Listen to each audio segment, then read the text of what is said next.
Violin and improving is a lot about mind management. I've been actually like talking a lot about this with students lately. So what I mean by that is your mind can be your worst enemy. Raise your hands if you guys relate that your mind can kind of drift you off a little bit and you can get frustrated. When you guys get frustrated with violin. So your mind, this thing up here, can be the either the tool to help you continue and the key to help you progress, or it can be what makes you get too frustrated where you don't want to pick it up anymore and practice and learn. So, when you have a private teacher, if you guys, give me some, negatives or some things you're having trouble with, I'm going to encourage you. I'm going to tell you what I think, you should be thinking of as far as the big picture, like I just did with Sarah. So, I highly emphasize just the 2 steps forward, 1 step back, and you can't let your mind get in the way of you progressing. You're going to have bad days. You're going to have, struggles. You're going to be going through the motions of everything that a beginner goes through. But just keep at it. If you're getting way too frustrated, I highly recommend trying to find some fun music to learn. Raise your hand if you guys are playing fun music as well, is what you're working on right now. You might be working on like some technique, stuff like that, which is very good. Make sure you're doing your drills, your scales, but you're also working on fun music. Good. So, a lot of students get a little bit too hung up on just the technical aspect, and then they don't make the violin fun. So managing the mind is important. So I would see what you're doing, and I would say, I think that you could use some more fun in your practice sessions. And that might be what you need to hear to get you going again, right? So just anytime you get frustrated and you're struggling, just try to go to somebody else that plays violin, go to a teacher, get some advice. Don't just dwell in the pain. Because there's going to be pain, because everybody wants to learn. Everybody wants to become, raise your hand if you guys want to become good violinists and improve. We all do, right? We all want to have a good sound, and we want it to be a part of our lives and for it to be enjoyable. So just know that learning a musical instrument is a lot about managing the mind. So maybe you have a spouse to help you with that. Maybe you have a teacher. Maybe you have, actually, I don't know. Do you guys raise your hands if you guys saw the Mark O'Connor video this week that I shared on social media? Okay, so Mark O'Connor is one of my biggest idols. He's awesome. He's like the best fiddle player in the world. And literally, I was feeling down this week. I actually didn't have the greatest week. It was kind of a rough week for me. So I just started watching Mark O'Connor on YouTube, and I replayed his fiddle solo like probably 10 times, and that gave me a lot of inspiration. So I don't know if you guys have some ways to get inspired like that, but I encourage you guys to find ways, either by finding fun sheet music, finding really good violinists on YouTube. Like if you guys want to write these down, please write down really good violinists that you guys should check out, because it will inspire you. It will keep you going. So write these down. All right, my first favorite violin player is Joshua Bell. Check him out playing the Tchaikovsky Violin Concerto. It's very inspiring. I watch that when I work all the time, and he plays it perfectly, like just most wonderful solos in there. So Joshua Bell, you go to YouTube, just type his name. I know Tchaikovsky's hard to spell. It should pop up, number 1. Number 2, second favorite, I would say, is Hilary Hahn. Raise your hand if you guys have heard of Hilary Hahn. Yes? Okay. Her version of the Mendelssohn Violin Concerto is outstanding. It's so good. So that might inspire you guys just watching that. Hilary Hahn, Mendelssohn. I'll give you guys one more. Jaska Heifetz. And this is going to be for you technical players out there. So if you are like more on the one side of the brain, just want to master the instrument every way possible, not so much the performance type of person, you might really, really appreciate Jaska Heifetz. He has perfect violin technique. Doesn't get any better. It's the best of our generation. And pay attention to his knuckles. His knuckles are so high when he plays the violin. And after seeing that, hopefully you guys will know that my tips on knuckles up are true and mean something. So yeah, he just has the most perfect technique. So I just like watching his videos just to be in awe of him, how good of a technical player he is. So yeah, Jaska Heifetz, Joshua Bell, and Hilary Hahn, those are my favorites. So Any questions? Raise your hand if you have a question or a comment on that. If you have an inspiration you'd like to share with the group here. Kate Clift, how you doing? I haven't talked to you in forever. How you been?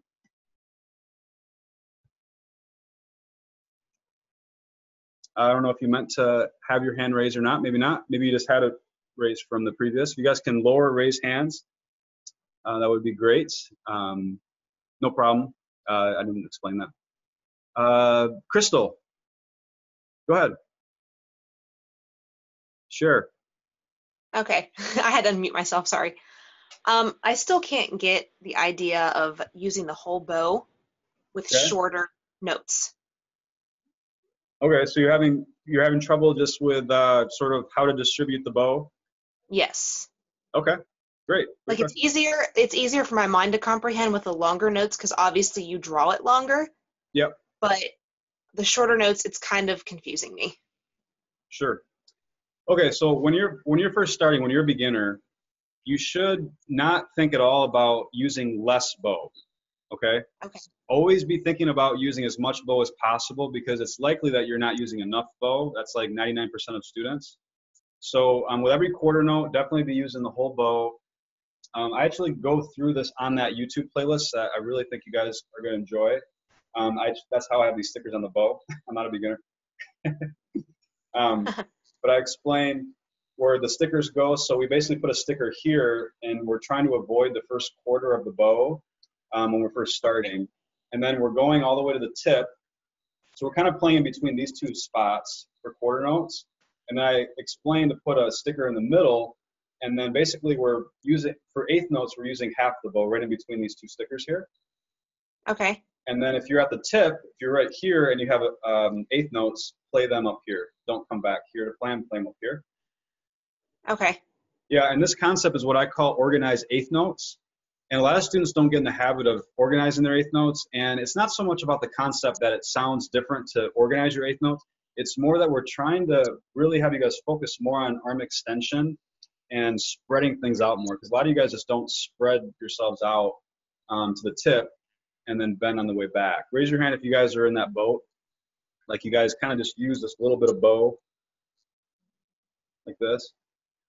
Don't be shy. It's okay. Everybody does T-Rex. Most beginners do it. Most beginners do that. They play a lot like this. Right? Does that sound familiar? Raise your hand if that looks familiar. Yeah. So, I mean, I think the mentality of a student is that, like, I'm going to be more careful about my strokes, right? So I'm going to, be, I'll work my way up to use more bow, right? But it's actually building a bad habit that can restrict you later, because really to just use a little bit of bow and not get used to playing at the tip, you're kind of establishing a limited sound, and it's going to really restrict you when you start to do a lot of slurring. And ultimately, you're just not practicing as much of that arm extension that's key. So, a lot of you guys are just playing here using a lot of arm. So, yeah, I encourage you guys just to get more used to using more bow. Try to, with every stroke, get to the very tip, the very, very tip of the bow. Okay, so if I was to play, let's say, Mary Had a Little Lamb, I wouldn't play it like this. Like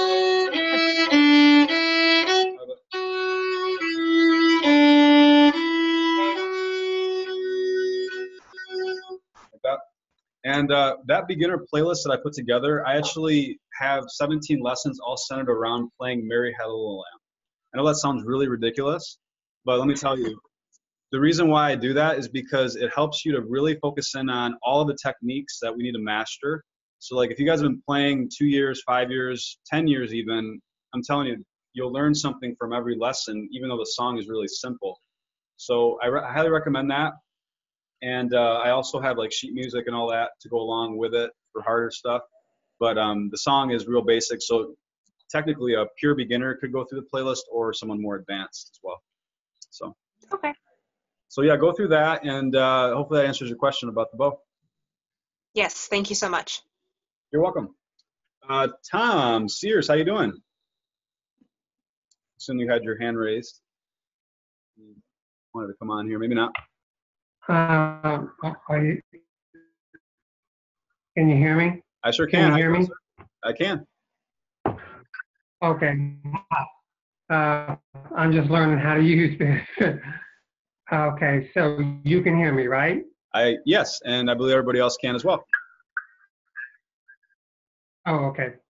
I guess one of the questions I was going to have is about bad habits because I have been playing now for a little over a year and a half, and from really I have a lot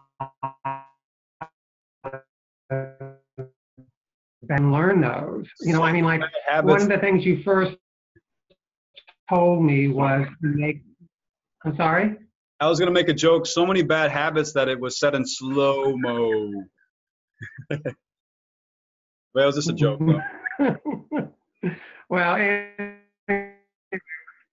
what I was saying was, like, for instance, one of the bad habits that you have pointed out to me before is that my knuckles are too low on my left hand.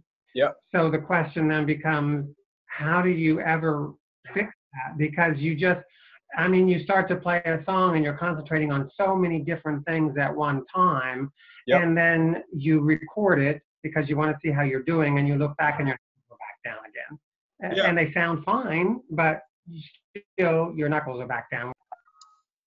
Hello? You guys hear me? Hello, you still there? Yeah, I'm here. Okay. You guys, thumbs up. Can you hear me? Okay. All right. So what I was going to explain, Tom, is so what I find a lot of times with this concept when trying to get knuckles up is students force the knuckles up a lot. So what they have is basically they're used to holding the neck quite hard. They have a lot of grip on the neck. And if you guys can watch your audios, listen to some echo. What they do is they have this tightness on the neck, and then they kind of force the knuckles to come up with the arm. And really all it is, Tom, is just an adjustment like this. This is all you really need to do.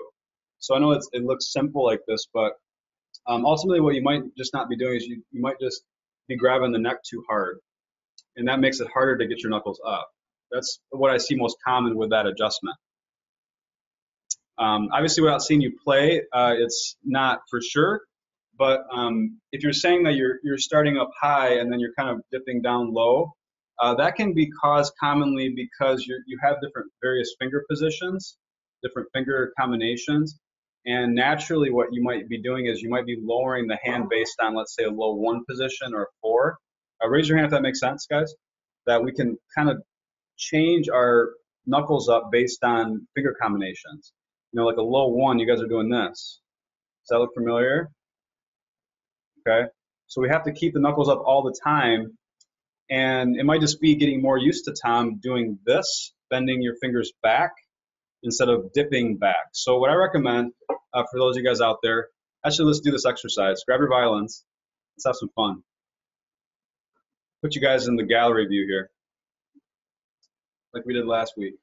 All right, so we got our violins here. It's a beautiful thing watching 50 people grab their violins at the same time. It's like we're an orchestra. I should teach you guys some good habits with orchestra playing. So here, I'll get to what I was just about to do, but I'll just do something fun. Okay, so we should have our instruments on our lap, on our knee. So now we look proper. We're playing symphony orchestra. All right, we're looking good. Awesome. Okay, so this is what I want you guys to do. I want you to, first of all, hold the violin with no hands. Okay? I want to make sure you guys have good habits with holding, not relying here. And this is a good tip for you, Tom, because you might potentially be doing that. I'm not for certain unless I watch you play, but that's common. So we're trying to get rid of that. So if somebody came up to you, they shouldn't be able to take the violin from you easily at any time. Okay, now what I want you guys to do is take your right hand, and I want you to grab your left hand right here from the knuckles down. Grab on for dear life, as hard as you possibly can without hurting yourself. Okay, so I'm taking my left hand. I'll go in my view just in case you guys can't see this. Okay, so I'm setting up properly. setting up the left hand properly, taking my right hand and I'm holding on to my left hand right here. Okay, so not down here, right here where the knuckles are at, like that. Okay?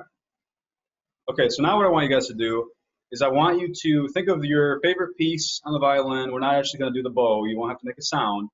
But I want you guys to pick something that's has some notes on the G string and maybe some notes on the E string. If you don't know, just do a scale. And, you know, do a G major scale.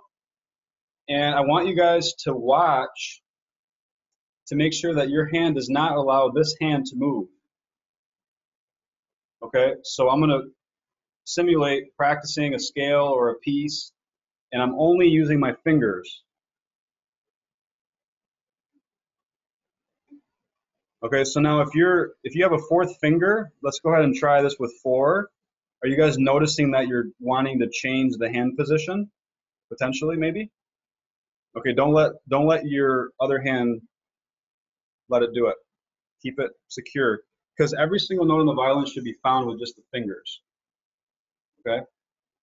Just the fingers. So yeah, this is kind of drilling that. It's kind of, and you can have somebody do this for you. You can have somebody that's around, just grab the hand, and then you could actually do the bow as well. But for right now, we're just doing this with pizzicato. We're just simulating thought of playing. But hopefully that gives you guys some awareness to maybe some extra movements that you're wanting to do.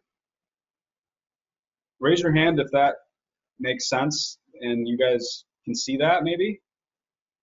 Raise hands. Okay. You just need a third hand. Okay, so yeah, this really kind of exposes that, and hopefully that gives you some awareness, especially with 1s and 4s. So 1s and 4s are what gets you guys off the most with the hand position.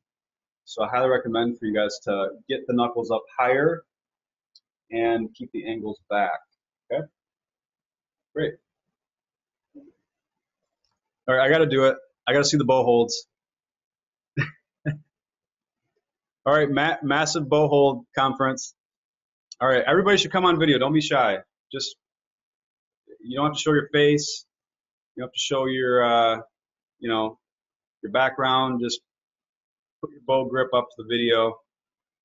And let's have you guys put it nice and close so I can see everything. And what I would like to see is you guys to kind of adjust it like this back and forth so I can see what's going on back here as well.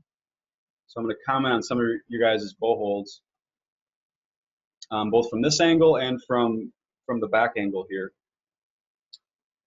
All right. Bow hold conference.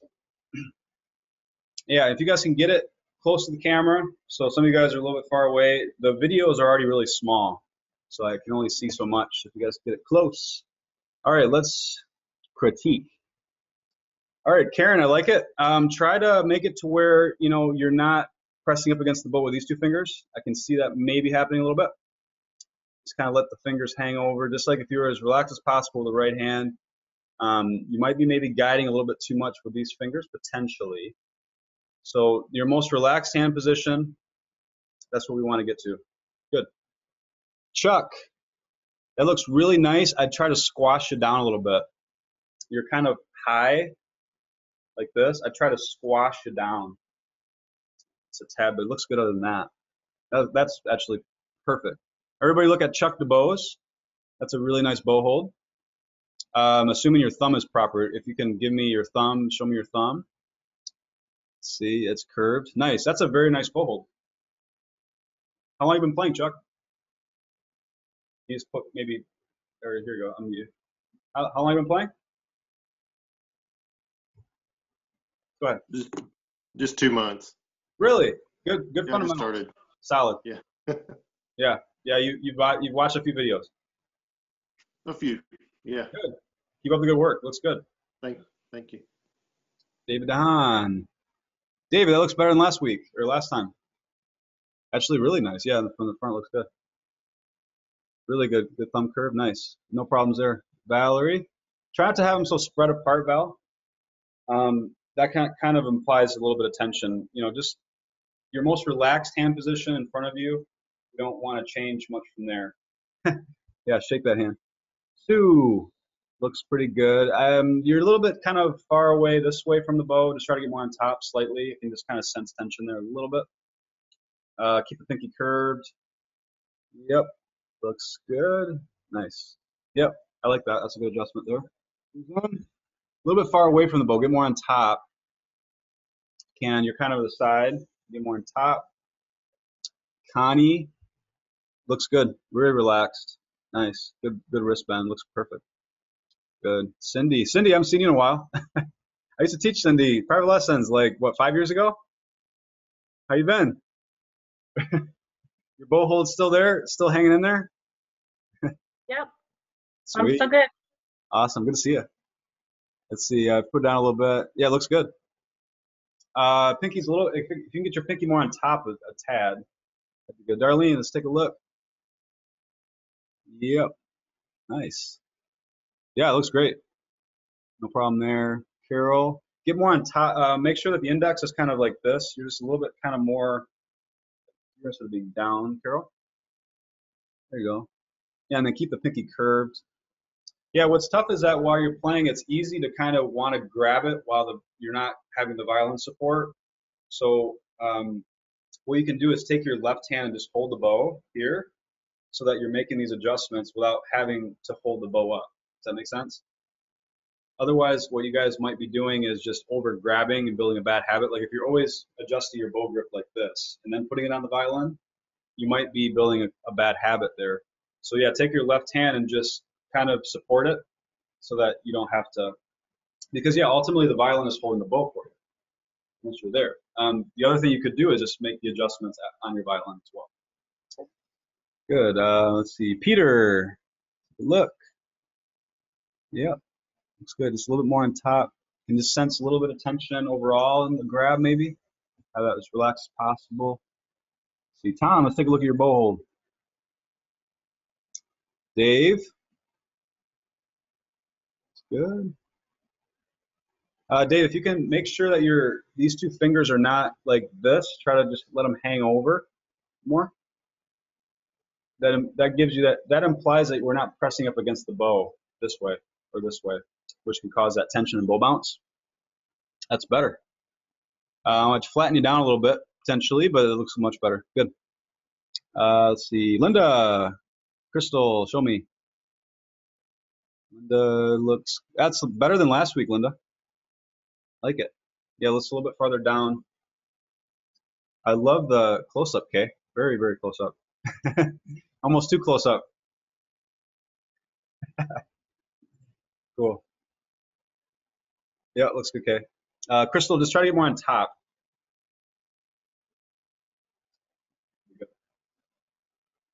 All right. Cool. All right, let's go back to speaker view. Let me take a couple questions, and then I kind of like doing that. It's fun. I'll give you guys another exercise. Raise your hands if you guys like that, doing those exercises or different things, random things to help your technique.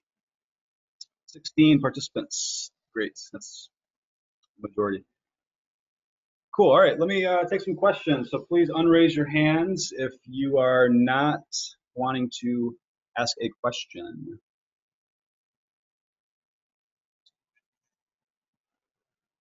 Five participants raised their hand. Let's bring on Cynthia Garcia. How you doing, Cynthia? Fine, how are you? We're good. Excuse me. Can you hear me? Yes. The question I have, does it matter what size bow you use? Because I feel that my bow is like really large for me. You know, it's really long and awkward to hold. Okay. Are you certain that you have a violin bow? Yes. Okay. Are you more referring to the weight of the bow? Well, both. Because when I hold it, I mean, it seems like that's a lot of bow, but I guess that's the size it's supposed to be. Okay. But I have bows in different sizes because I wanted to try out different sizes to see if they were easier to use. Got it. Okay, so every violin bow should be exactly the same length and technically everything should look the same from one violin bow to the next. The only time that they're shorter is if they're a 3/4 size, a half size, or smaller. But I don't recommend that. Cynthia, if you can avoid that, there are some special circumstances. If you're very, very, very short, a 3/4 size bow, I've, allowed or, encouraged a student to go with. But ultimately, I think it's limiting a little bit to play on a 3/4 size bow as an adult. I think it's better to get used. It might just be that you're not used to the extending and some of the technique related to playing. Well, I haven't even gotten that far yet, so yeah. Okay. You just kind of a new thing, right? Yes. Got it. Okay. Yeah, it does take some practice, and extending out to the tip. Raise your hands if we've all been there, right? We all have been in the position of having to learn this thing, and it was kind of awkward at first, wasn't it?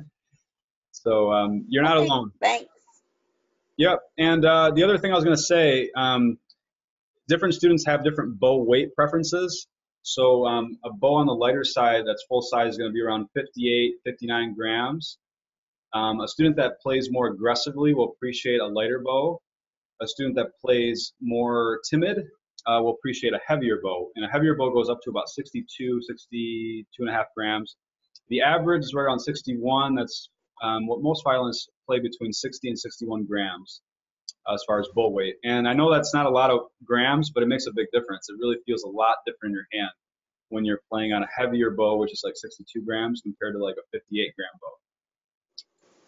Raise your hand if you did not know that. Curious. Bow weights. You guys not know that about bow weights? You know something? Kind of curious. Cool. All right, cool. Good. Great question. Let's bring on another student for more questions. Stephanie Adler, how you doing? I'm good. How are you? Doing good. My question is I'm left-handed, so when I'm trying to focus on my bow technique, my left hand loses all its form. So, and when I try to focus on the left hand, my bow ends up going crooked. So it's difficult to work on both at the same time. Yeah, it's the kind of the coordination concept, right? Yeah. Yep. You're not alone with that. That's pretty common. I recommend anytime that you're feeling overwhelmed about putting things together, like you're like, I'm trying to think about this, but I'm also having to think about this. Raise your hand if you feel or you've dealt with that, like too much multitasking going on. Yes? Quite a few of you? Okay. So anytime that you feel that way, there's two things I want you to consider. Number one is it's potentially the case that your music might be a little bit too challenging, or just the concepts you're trying to move too fast. That's a possibility. The second thing that's more common is just that if you're just starting out, it just takes time to build comforts putting things together. And what I recommend for that is just segmenting, focusing on left hand pizzicato. Even if you've been playing a year or two, just picking the string and focusing on left hand for maybe 5 minutes out of 10-minute practice session. Then do the right side, do open strings maybe, focusing on maybe a bad habit you have. If you've identified that maybe your wrist is not doing the right things, don't try to do two things at once. Work on this for 5 minutes and then work on this for 5 minutes. If that makes sense. Yeah, it does. Thank you. And then put them together. Thank you. Yeah, you're welcome. All right, any other questions? We have quite a few people that raised their hand. Dave, how you doing? Good. How are you, Michael? Good. Couple questions. First off, when I have high knuckles, I have an awful hard time keeping those knuckles high and not moving my hand to get to the G and the D strings. Okay. So, and I don't have overly large hands, but I do have a problem with that. I do find I need to move my hand to get to those two strings. Also, I have a lot of tension in my left hand. And I can start out playing a piece and I'm pretty good, and by the time I get done, I'm almost squeezing it. And I just have, my right hand seems to be tension free, but my left hand not so much. So. Are you possibly a guitar player? I am not. Okay, just thought maybe. From everything that you're saying, it sounds like a finger angles thing, where you're used to maybe over pressing into the fingerboard and your finger angles are sort of changing maybe from proper to more like this, from what you're saying, and that makes it hard to not have tension in the hands. So we want to stay back. I would focus on lighter pressure into the fingerboard. Okay. That might be it, but ultimately if I watch you play, I'd be able to for sure identify. Can you play something real quick, or do you want to post a video later or something? I can play something. Excellent. If you can back up a bit so I can see what you're doing.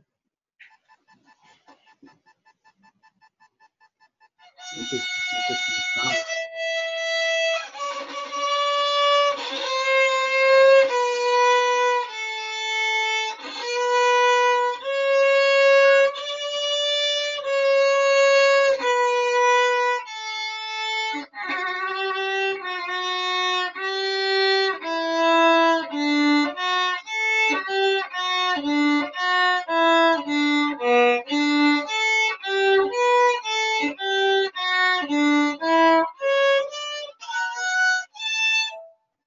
Nice. All right, well, first of all, before I give you any tips, I have to clap and encourage the others to clap for being the first student to play.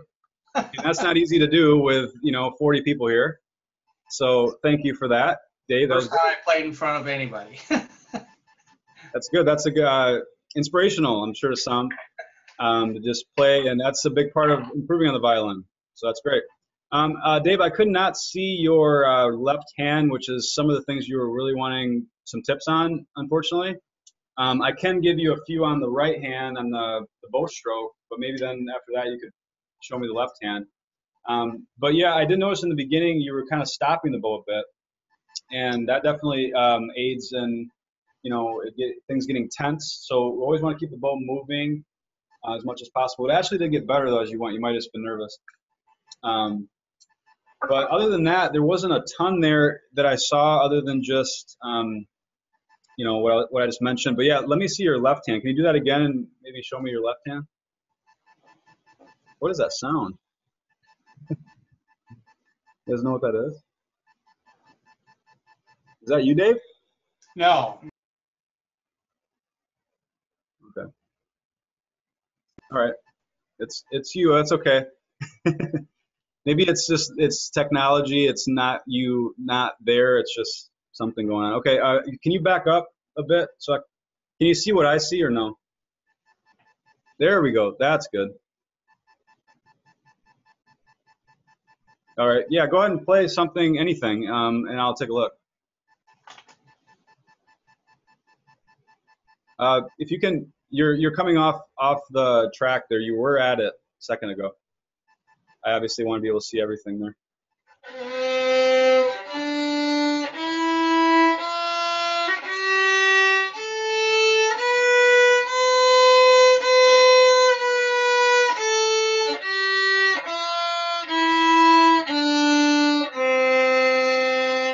Good. How long have you been playing again, Dave? About 2 years and 2 months. Actually, a little longer, but I had a couple surgeries that kind of got. So about 2 years and 2 months of actual playing. Okay, great. Yeah, let me give you some tips. So I think, are you kind of on the perfectionist side? You want to really perfect technique? That's a good thing. I like it because you're actually doing very well. Your technique's very good. You have good solid finger angles. Your knuckles are up nicely. There's one thing that I would highly recommend that you're not doing, but other than that, you're set up properly. You're set up very well. Yeah. Let me explain what I think the biggest thing you can improve on. Okay, so Dave, you have what I would call zigzag bow.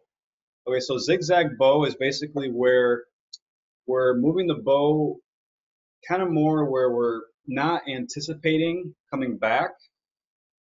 Okay, so like you're playing a note and you're not thinking about the transition. Your kind of analogy is falling off the cliff and then wanting to jump back on the cliff. Okay, with the bow stroke. So what you need to do is do more of a rounded bow stroke. So more anticipation, a little bit slower speed. Okay, so you're going a little bit too fast and then you're having to force grab and grip to come back the other direction. That's, I think, the biggest thing. So, I mean, zigzag, I'm exaggerating, would be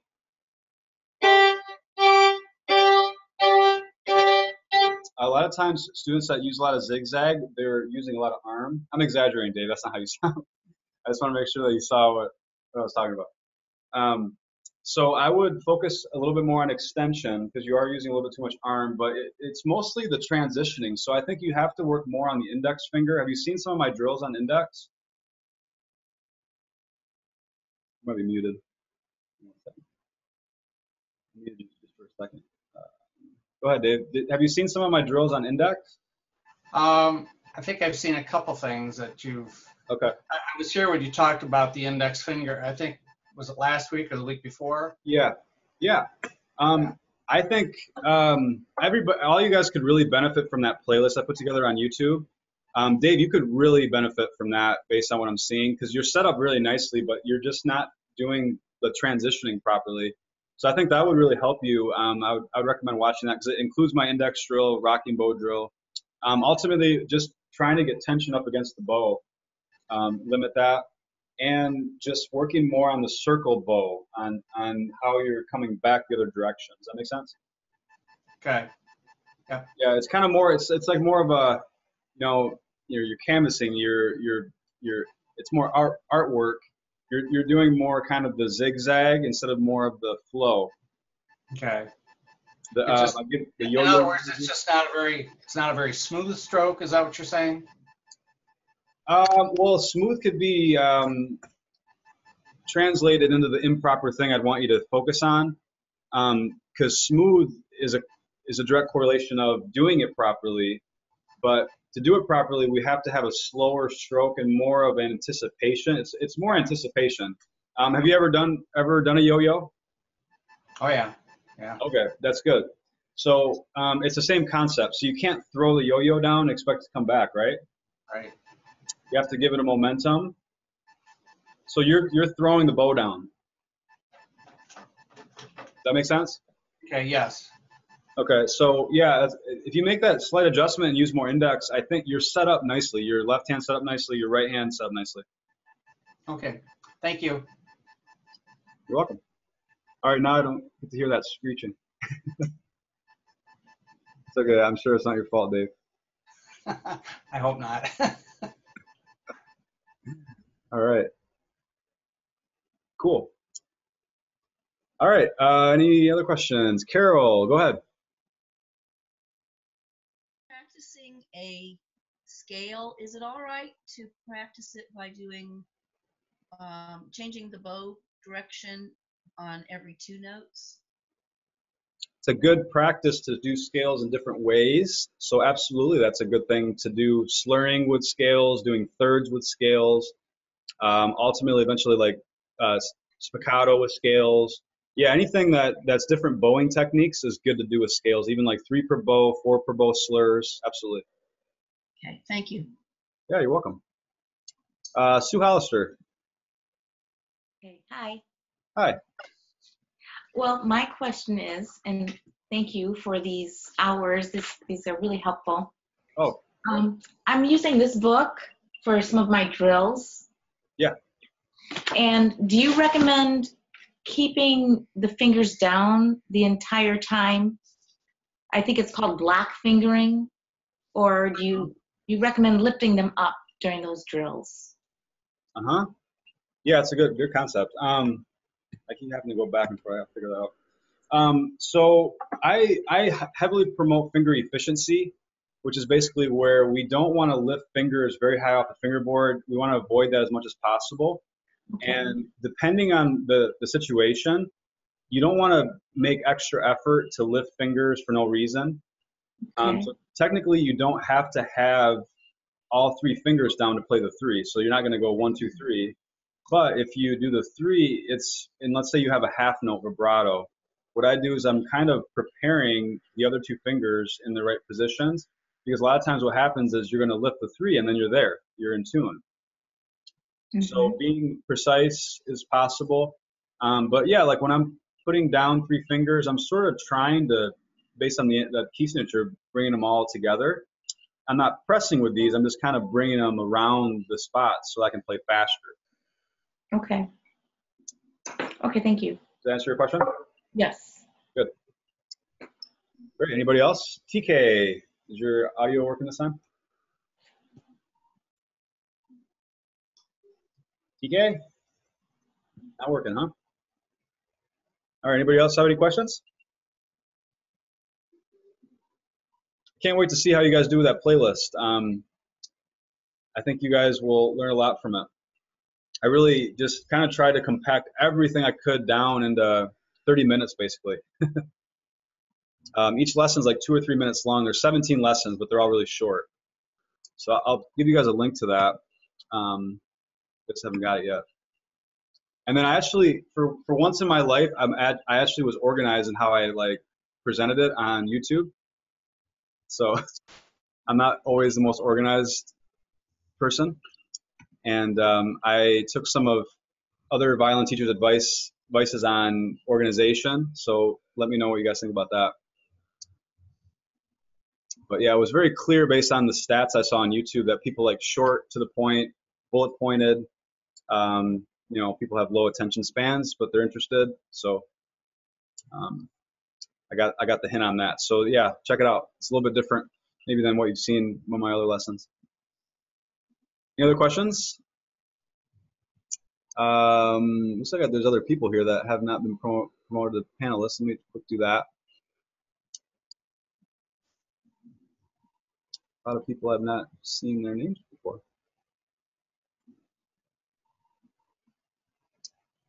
Right, back to this. Questions? TK still has a question. I'm gonna put that playlist. Oh yeah, and I got to get the code for you guys, right? Because you guys are excited about potentially winning a bow. Raise your hands if you want to win a awesome German Luger violin bow that will make your playing so much better. And you're hoping that your entry will be pulled out of the pile and revealed as the winner. Raise your hands if you're excited about it. Thursday's the big giveaway. So yeah, I'm gonna do some videos kind of playing with the bow. They're really nice. And whoever wins, I'm sure will really like it. Any questions? Oh yeah, that was just from wanting to win the bow. Cool. Well, thank you guys for all the support. I'll be honest, I've been having kind of a rough time lately, just with lots of things. I won't go too detailed. I've gone detailed with you guys, though. A lot of you guys are sort of aware of what I'm going through. But yeah, I apologize for not being always organized. I'm trying to be on top of things, but just things are like popping up randomly for me lately. But I really thank you guys for being such a support group for me. Based on everything I've been through the last year, I really find comfort in this group on you guys, just being able to come and teach. I really love teaching, and it's been really nice to be able to do that. But yeah, I'm not gonna lie, it's been rough. It's been a rough time, up and down. You know, a lot of highs and lows. So I appreciate you guys, all your support, and all your love. You know, lots of love on the group page, on the webinars. Just really appreciate you guys. I had a fiddling class earlier, and I forgot my bow. Of course, I would do that, and I was like kind of freaking out because I had to teach a class, and I didn't have my bow. How can you teach a class without a bow? So I was thinking everybody would be kind of like, you know, whatever, he's not teaching. So we just had like a hangout session, and everybody was like really friendly about it and just real nice. Everybody stayed, and you know, so I just really appreciate you guys. You guys are awesome. Thank you so much. So, all right, so I gotta give you guys a code. All right, so this is the code for everybody out there for 25 entries. This is what's gonna work in the 25 entry field for watching this class. And if it doesn't work for you, just send me an email because I'm repeating the codes. So go ahead and write this down. It's going to be kids Chanute. It's kids like, you know, kids. And then Chanute is CHANUTE, kids Chanute. That's my old address. So kids, KIDS, Chanute is CHANUTE. So try that in the contest page. And then for those of you guys who are here live, here's 100 entries.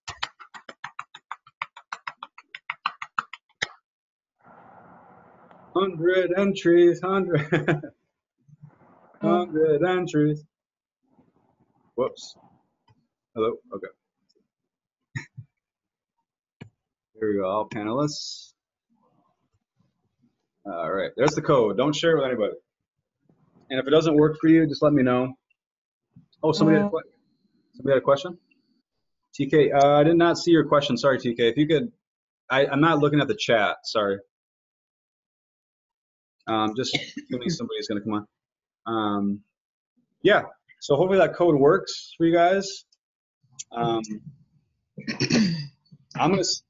basically going to stay on. I'm going to quit the video call, but I'm going to hang out with you guys and answer more questions if you guys have them. There's a lot of people here right now still. But yeah, if you guys have to go after the hour, thank you guys for coming on. I appreciate your support and your interest in this group. We're doing these every Tuesday night at 9 o'clock. Raise your hand if you're going to come next week. If you're enjoying the classes, you're going to keep on coming even though the contest is over, hopefully. We have people that are interested. All right. Not just because of the entries. All right. Good. Good. So yeah, I did extend the scheduling on the Zoom meeting calendar. Hopefully that worked for you guys. Updated. If you're finding that like it's not on your calendar anymore, just go to my website and re-enroll. So I'll give you guys the link to re-enroll.